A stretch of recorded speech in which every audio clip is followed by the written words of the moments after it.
ఓం నమః శివాయ.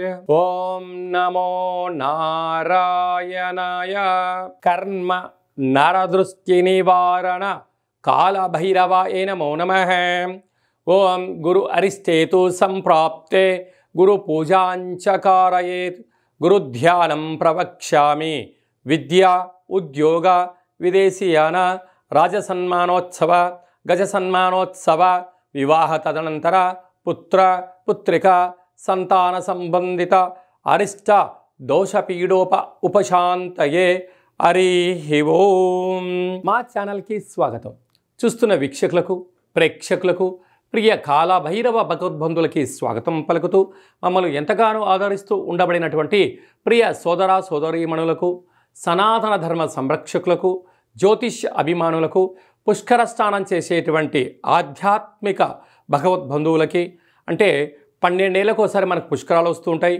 కుంభమేళ, అర్ధ కుంభమేళ, మహాకుంభమేళలో స్నానం చేసే వారందరికీ మరొక్కసారి చిన్న విన్నపం ఏమిటయ్యారగా, వృషభ రాశిలో నుంచి దేవగురు బృహస్పతి మిథున రాశిలోకి ప్రవేశం జరుగుతుంది. కనుక మనకు సరస్వతి మాత అంటే సరస్వతి నది పుష్కర మహోత్సవ కార్యక్రమాలు జరుగుతూ ఉన్నాయి. కనుక మనకు తెలంగాణ రాష్ట్రంలో కాళేశ్వరం దగ్గర మనకు అంతర్వాహినిగా సరస్వతి నది పుష్కర మహోత్సవ కార్యక్రమాలు గవర్నమెంట్ వారు కూడా పెద్ద ఎత్తున ఏర్పాట్లు చేయడం జరుగుతుంది. కనుక మనమందరము కూడా మే నెల 15వ తారీఖు నుండి 27వ తారీఖు వరకు మన వీలును బట్టి వెళ్ళి పుష్కర స్నానాన్ని ఆచరింపజేసుకొని ముక్కోటి దేవతల యొక్క ఆశీస్సులు, పుష్కరుడి యొక్క ఆశీస్సులు పొందాలని కోరుకుంటూ, అందరిపైనను 12 రాశులపైనను ఈ భూమండలం మీద ఉండబడినటువంటి అనేక జంతువులపైనను పక్షులపైనను ప్రకృతిపైనను దేవగురు బృహస్పతి యొక్క ఆశీస్సులు ఉండాలని కోరుకుంటూ, అందరినీ చల్లగా ఆశీర్వదించమని కోరుకుంటూ మనము స్వామివారిని వేడుకుందాం. 12 రాశుల్లో గ్రహ గమనాన్ని ఓసారి వీక్షింపజేద్దాం. 15/5/2025 నుండి 31/5/2025 వరకు 12 రాశుల్లో గ్రహ గమనాల్ని మరొక్కసారి వీక్షింపచేద్దాం. మేషరాశిలో బుధ భగవానుడు సంచార స్థితి, వృషభ రాశిలో రవి భగవానుడు ఏడాది తర్వాత సంచార స్థితి, 12 సంవత్సరముల తర్వాత మిథున రాశిలో దేవగురు బృహస్పతి సంచార స్థితి, కర్కాటక రాశిలో కుజ భగవానుడు నీచభంగ రాజయోగ సంచార స్థితి, కన్యరాశిలో కేతు సంచార స్థితి, మీనరాశిలో శుక్ర భగవానుడు శని భగవానుడు రాహు భగవానుడు సంచార స్థితితో ప్రారంభంలో ఇలా ఉన్నాయి. 19వ తారీఖు 5వ నెల 2025 నుండి రాహు భగవానుడు కుంభరాశిలోకి సంచార స్థితి, కేతు భగవానుడు సింహరాశిలో సంచార స్థితితో 12 రాశుల్లో గ్రహ గమనాలను మనం ఒకసారి వీక్షింపచేసాం. తులారాశి వారికి దేవగురు బృహస్పతి యొక్క సంచార స్థితితో ఎలాంటి యోగం కలగబోతుందో ఈ వీడియోలో సవివరంగా సంపూర్ణంగా తెలుసుకుందాం. తులారాశిలో ఏ నక్షత్రాలు వస్తానగా, చిత్తా నక్షత్రంలోని 3వ పాదం 4వ పాదం, స్వాతి నక్షత్రంలోని 4 పాదాలు, విశాఖ నక్షత్రంలోని 1, 2, 3 పాదం కలిపితే తులారాశి. రాశాధిపతి శుక్ర భగవానుడు. వీరికి 6వ స్థానంలో త్రిగ్రహ సంచార స్థితి ఉండడం వల్ల రుణ సమస్య, రోగ సమస్య, శత్రు సమస్య, కంటి సమస్య, అనారోగ్యము, వెన్నెముక, నరాల బలహీనత అధికమవ్వడం, నిద్రలేని రాత్రులు గడపడం జరుగుతుంటుంది. వీటిని మనోధైర్యం చేత ఎదుర్కోవడం, సూర్య నమస్కారాలు చేసుకోవడం, కుక్కకు పక్షులకు అన్నదానం చేయడం వలన ఆటోమేటిక్గా అనేక రకాల సమస్యలు తొలగిపోతాయని చెప్పి గమనించాలి. సప్తమంలో బుధ సంచార స్థితి ఉండడం వల్ల మీ బుద్ధి, మీ సత్ప్రవర్తన, మీ జ్ఞానమే మిమ్మల్ని ప్రమోషన్స్ తీసుకొచ్చే అవకాశాలు చాలా అధికంగా ఉన్నాయి. అష్టమంలో ఏడాది తర్వాత రవి సంచార స్థితి ఉండడం వల్ల అనారోగ్యము, వైద్య సేవనము, హాస్పిటల్స్, సర్జరీసు, వాహన ప్రమాదాలు పొంచి ఉన్నాయి. తస్మాత్ జాగ్రత్త. అష్టమి తిథి ఎందున, అమావాస్య తిథి ఎందున దూరావాయు జల ప్రయాణాలు పెట్టుకోవద్దు. గృహంలో కుష్మాణ దీపాన్ని పెట్టండి. గ్రహదోషాన్ని తొలగించుకోండి. అలాగనే విశేషంగా భాగ్యస్థానంలో 12 సంవత్సరాల తర్వాత దేవగురు బృహస్పతి సంచారం చేయడం వల్ల ప్రేమికులకు మంచి కాలం, వివాహం కావాలనుకున్న వారికి యోగదాయకం, వివాహమైన దంపతులు ఆధ్యాత్మిక ప్రయాణాలు, తీర్థయాత్రలు, ద్వాదశ జ్యోతిర్లింగేశ్వర దర్శనాలు కలిగించే పరిస్థితి ఉంటుంది. ఇలాంటి కాల సమయంలో స్వామివారికి అంటే పుష్కర స్నానం చేయడం, పసుపును నీటిలో వదిలిపెట్టడం, పసుపు రంగు వస్త్రాలను దానం చేయడం, పెసరపప్పుతో కూడుకున్నటువంటి ఆహారంతో అలాగే శనగపప్పుతో కూడుకున్న ఆహారాన్ని దానం చేయడం వలన పుత్ర, పుత్రిక, సంతాన యోగము, విద్య, ఉద్యోగ, విదేశీయాన, రాజయోగ, గజ సన్మాన, రాజసన్మానోత్సవాలన్నీను కూడా తులారాశి వారి సొంతం కాబోతున్నాయి. అలాగనే రాజ్యస్థానంలో కుజభగవానుడు ఉండడం వలన స్థిరాస్తులు, చరాస్తులు, వాహనాలు, బంగారు ఆభరణాలు, షేర్లు, క్రయ విక్రయ కార్యక్రమాలలో తొందరపాటు నిర్ణయానికి ఇది సరైన సమయం కాదు. వ్యయంలో కేతు సంచార స్థితి ఉండడం వలన చిన్న చిన్న విషయాలకు ఆందోళన చెందవద్దు. అనారోగ్య సమస్యలు వచ్చినా తట్టుకుంటూ మనోధైర్యంతో సలహాలు, సూచనలతో మీరు సొంత వైద్యాలు చేసుకోకుండా మనము నిపుణుల యొక్క సలహాలు తీసుకొని వైద్య సేవనం చేసినట్లయితే త్వరితగతిన మీరు బయటపడి ఆరోగ్యాల చేత, ఆధ్యాత్మిక చింతన చేత చాలా బాగుంటుంది. అలాగనే సాఫ్ట్వేర్ ఉద్యోగస్తులు, హార్డ్వేర్ ఉద్యోగస్తులు, వ్యవసాయ సోదరీమణులు, గృహ భవన నిర్మాణ కార్యక్రమం చేసేవారు, మార్కెటింగ్ రంగంలో ఉండబడిన వారు, సినిమా రంగాల్లో ఉండబడిన వారందరికీ గురు యోగ్యత స్నానము, పుష్కర స్నానం అవసరం అని చెప్పి కూడా గుర్తుపెట్టుకోగలగాలి. మే మాసంలో ద్వితీయార్థంలో ముఖ్యమైనటువంటి పండుగల నుంచి క్లుప్తంగా, సవివరంగా, సంపూర్ణంగా తెలుసుకుందాం. మనకు విశేషంగా 20వ తారీఖున వైశాఖ మాస బహుళ అష్టమి, అలాగనే 27వ తారీఖున వైశాఖ మాస కృష్ణపక్ష అమావాస్య సందర్భంగా మనమందరము కూడా గృహాన్ని శుద్ధిగా పెట్టుకొని కాళభైరవ స్వామి స్మరణ, ధ్యానము, కాళభైరవ స్వామి అష్టకాన్ని వినడం, శునకపు మహారాజు గారికి ఆహారాన్ని ఏర్పాటు చేయడం, అలాగనే కాకి వాహన దేవతకు ఆహారాన్ని ఏర్పాటు చేయడం వలన సంచిత కర్మ, ప్రారబ్ధ కర్మ, ఆగమిక కర్మలు తొలగిపోతాయని చెప్పి గమనించాలి. అలా లేదు అనుకుంటున్న వారందరూ కూడా మన యొక్క దేవాలయంలో నిత్యము కాళభైరవ హోమ కార్యక్రమాలు జరుగుతూ ఉంటాయి.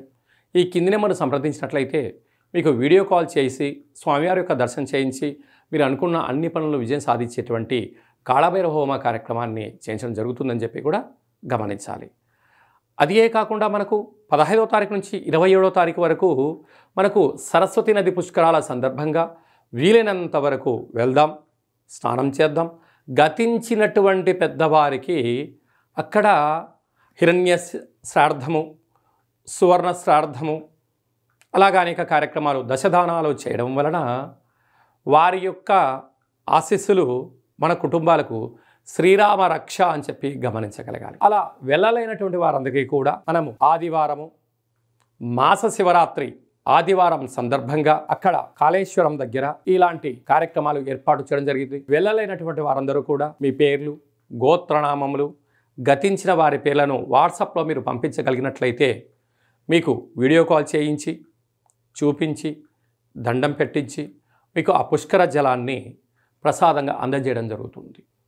అలాగా పుష్కర స్నానం చేయడం వలన దేవతల యొక్క ఆశీస్సులు, గతించిన వారికి ఆ శ్రాద్ధకర్మలు అంటే పిండ ప్రధాన కార్యక్రమాలు చేయించడం వలన వంశాభివృద్ధి కలుగుతుంది. అలాగనే స్మరణ, ధ్యానము, స్నానము వలన మనస్సు ప్రశాంతత కలిగి దేవగురు యొక్క ఆశీస్సుల వలన అఖండమైన విద్య, ఉద్యోగ, విదేశీయాన, రాజసన్మాన, రాజకీయ, పుత్ర, పుత్రిక, సంతాన దోషాలు, పిల్లల యొక్క చదువులు, పిల్లల యొక్క అభివృద్ధి, తల్లిదండ్రుల నుంచి మనకు వచ్చేటువంటి స్థిరచరాస్తులలో ఉండబడిన ఆటంకాలను కూడా తొలగిపోతాయని చెప్పి గమనించాలి. కనుక మనం అందరము కూడా పుష్కర స్నానాన్ని చేద్దాం, ఆచరిద్దాం. సనాతన ధర్మంలో ఉండబడినటువంటి ఆధ్యాత్మిక శక్తిని సంపాదిద్దాం, అఖండ ఆయురారోగ్య శక్తిని పొందాలని కోరుకుందాం. అలాగనే ఇంకనూ మనం విజయం సాధించగలగాలి అన్నట్లయితే యొక్క పాత్ర కంచు పాత్ర అంటారు. అందుకే కంచు మోగినట్టు కనకంబు మోగదు గదరా సుమతి అని చెప్తారు. అలాగే ఈ యొక్క కాళభైరవ స్వామి వారి యొక్క అక్షయ పాత్రను గృహంలో ఉంచుకొని ప్రతిరోజు ఉదయం, కుదరలేదు సాయంత్రం పూట ఇలా శబ్దం చేయడం వలన ఓంకార శబ్దం రావడం జరుగుతుంది.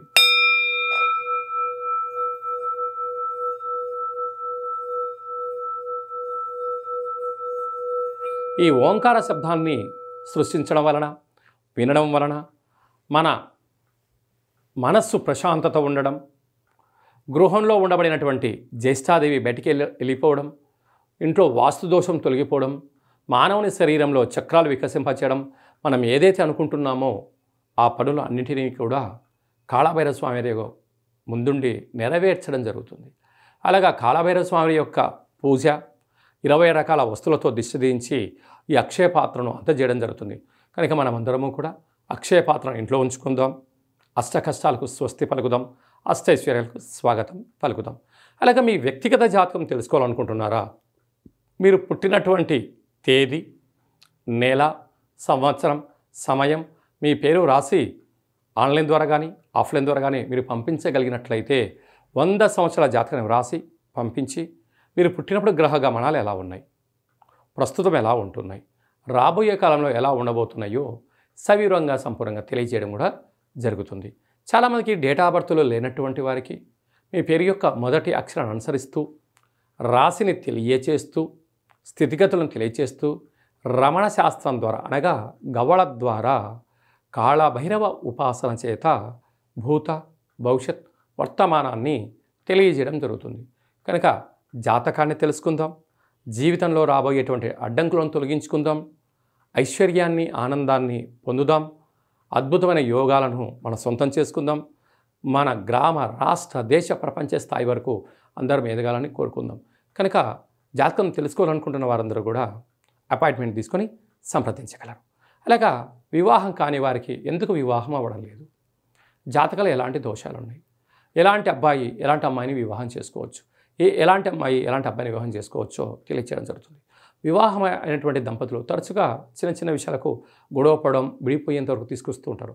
అలా కాకుండా చిన్న చిన్న మార్పుల సలహాలు సూచనల ద్వారా మిమ్మల్ని ఆ పార్వతీ పరమేశ్వరులు ఎలా కలిసి ఉంటారో ఉండేటువంటి ఆధ్యాత్మిక సలహాలు సూచనలు ఇవ్వడం కూడా జరుగుతుందని చెప్పి గమనించాలి. అందరికీ వైశాఖ మాసంలో ఉండబడినటువంటి బహుళాష్టమి అమావాస్య సరస్వతి నది పుష్కర భగవంతుడి యొక్క ఆశీర్వాదం కోరుకుంటూ ఆశీర్వచనం. ఓం శతమానం భవతి శతాయు పురుష సతేంద్రియ ఆయుష్యేవేంద్రియే ప్రతిష్టతి ధనం ధాన్యం బహుపుత్రలాభం శత సంవత్సరం దీర్ఘమాయు సర్వే జనా సుఖినో భవంతు లోకా సమస్త సుఖినో భవంతు.